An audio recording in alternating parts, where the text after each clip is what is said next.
Guys, look, I've repeatedly mentioned that when working with aluminum, you must use only stainless fasteners.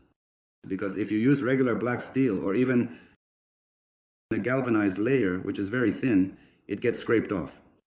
Between aluminum and steel, galvanic corrosion occurs, as it's called, which destroys the steel and your structure can be compromised. That is, well, the fasteners can literally be destroyed. These are bad processes that occur there. But also, installing a paronite gasket is very important. Between steel and concrete during installation, or between steel and aluminum, it doesn't matter. That is, when you install a bracket or a mounting plate in facade glazing, installing a paronite gasket is mandatory. This is necessary in order to prevent electrochemical corrosion, as it's called.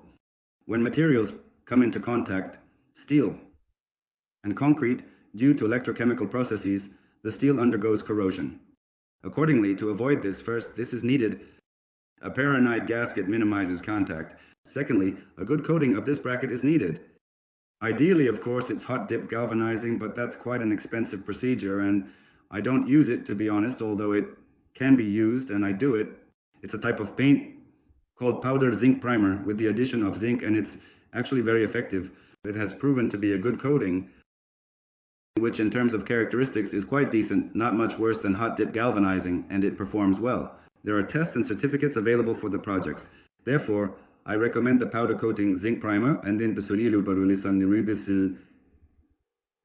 an even cheaper option, which is a primer with the addition of zinc. The so-called primer can also be used for galvanizing brackets.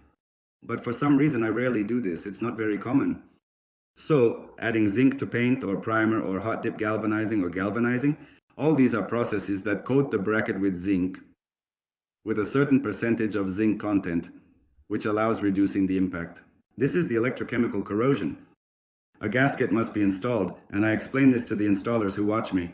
Many simply say, yes, it's not needed there. Why is this necessary, and so on. It really needs to be done, and make sure it is implemented at your sites.